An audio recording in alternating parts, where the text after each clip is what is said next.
In this lesson, we're going to review some of the main major skills of Unit 5.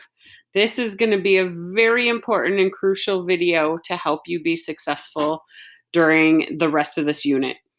Please take some time to pause the video, write some notes, study some of the different things that are going to be presented in this video. The first one is the metric system. We went through this earlier this week. We came up with the phrase, King Henry died upon drinking chocolate milk. If we take the first letter of each of those, we come up with our metric system chart of kilo, hecto, deca, and then we have our units, deci, centi, milli. Our units are our root words. All these other words are prefixes that are added to them. Each of these are 10 times difference from each other. Milli being the smallest, all the way to kilo being the largest. Because they're powers of 10, converting them is very easy. First thing you should do is make a chart. Using all the first letters of the phrase, King Henry died upon drinking chocolate milk. Remember that these last three are the I words, deci, centi, milli. That really helps you identify. Make some lines between them so you can actually physically see the difference between each of your units, remembering that they're 10 times different from each other. Okay, so then we start. If I only have one number, it means it falls under the unit. So 5 meters, we're going to put that right here in the unit. Now we have cm. When it has 2 letters, we look at the front of it. So we're trying to get to the C. All we have to do is fill in with zeros. So we get an answer of 500. The next one, this one has 3 letters. There's only one of these that end up with 3 letters, and that is deca. Deca is bigger than deci, so it needs more letters. So for the next one, we put the 6 in deca, and the 1 goes into the next place value bigger because it is 10 times bigger. And we're trying to get to, it has 2 letters, so we go to the first one, milli, milliliters. So all the way at the M, and we're going to fill in with zeros. So we get 160,000 milliliters equals 16 decaliters. Let's do the final problem of the metric system. 3 kilograms, 2 letters, so we go to the K. We put a 3 there. And we're getting to DG. So this is where it's going to be confusing because there is D for the dyed portion, the deca, and there's a D for deci. But please keep in mind that deca has an A with it. It's a bigger unit, so it has more letters. So we're trying to get to just the D, which there we figure out we have 30,000. So converting is not too hard. All we're doing is adding zeros to our number based on how many places we had to move to.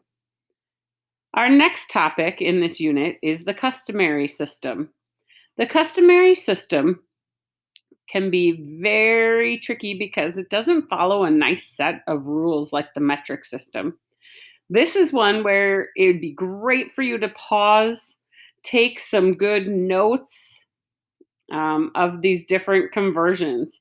It would also probably be a good idea to make some flashcards. Study the flashcards. The ones that you're getting right on a regular basis, set them aside. The ones that you're getting wrong, keep practicing. Some of the big ones that people tend to forget is that there are 5,280 feet in a mile. There are 1,760 yards in a mile. 16 pounds or ounces to a pound. That's a really important one. Make sure you got that one down. And then capacity seems to be one where a lot of people get mixed up. How many fluid ounces in a cup? How many cups in a pint? How many pints in a quart? How many quarts in a gallon? So, really making sure that you are taking the time.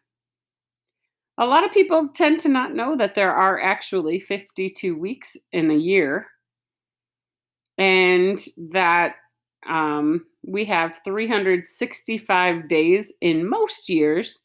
We have 366 days in a leap year, which this year just happens to be a leap year in 2020. So we get one extra day. Again, this would be a great chart to pause the video, take some notes, make some flashcards, really practice, practice, practice. Elapse time is probably the hardest skill for a lot of people. Here's one strategy that can help get you through it. Will went to the movies at 5:25 p.m. and he got out of the movies at 8:10 p.m. I like to move by the hours and try to get as close to the hour as I can. So if I add 1 hour, I will end up at 6:25. If from there I add another hour, I will be at 7:25. Now, if I add another hour, I would be at 8:25. That's too many. So now we can count by fives if we want to, even. We are going from 25 all the way to 10. Remember that 60 is our magic number where we start over again, because in time we go by 60s. So if I add my hops, I can do plus fives. I get 30, 35, 40,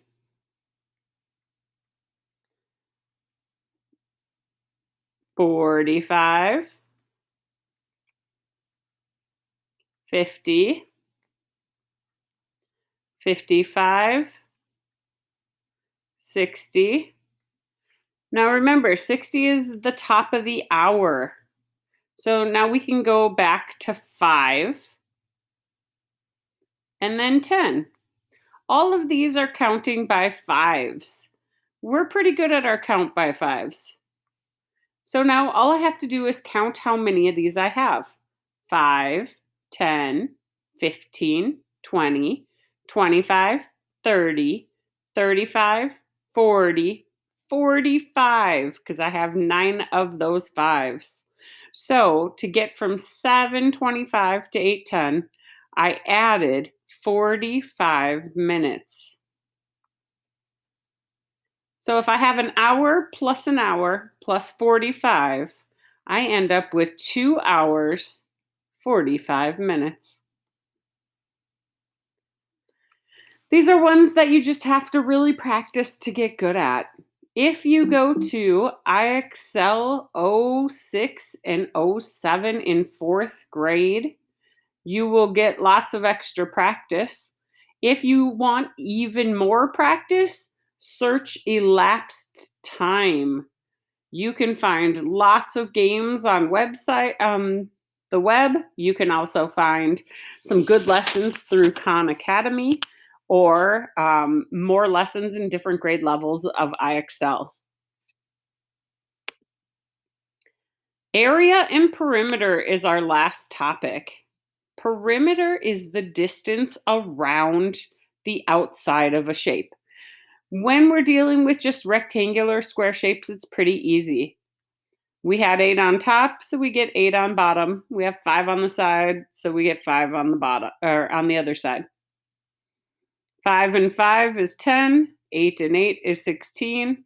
So we get 10 plus 16, and we get 26 is our perimeter. Because we're just going around, that's one dimensional, so our label would just be units or whatever unit of measurement it is.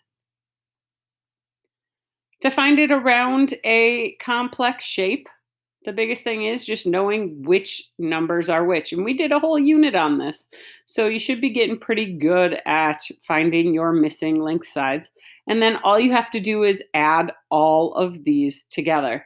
And when you add your 3 plus 4 plus 1 plus 2 plus 6, 4 plus 6, you'll get 20.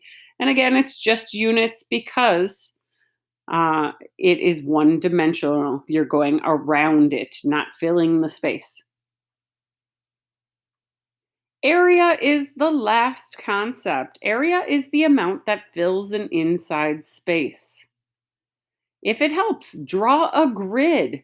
If I have 4 units across, I can draw 4 squares going across it. If I have 3 units going down, I can draw my 3 squares going down the shape.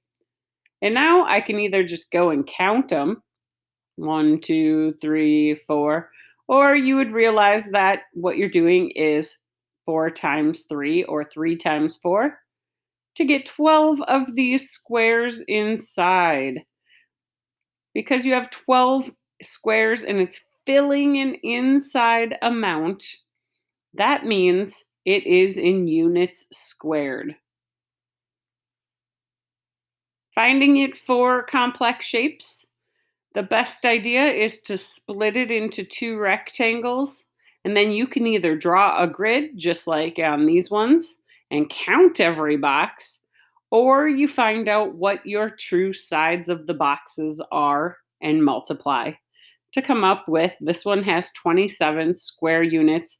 When I take my 18 square units of the top rectangle and 9 square units of the square on the bottom, and I add those two together. Again, a lot of this unit is going to be practice, practice, practice, practice, but also asking for help when needed. Please make some flashcards, practice those terms and words and conversions. If you need help, seek it out.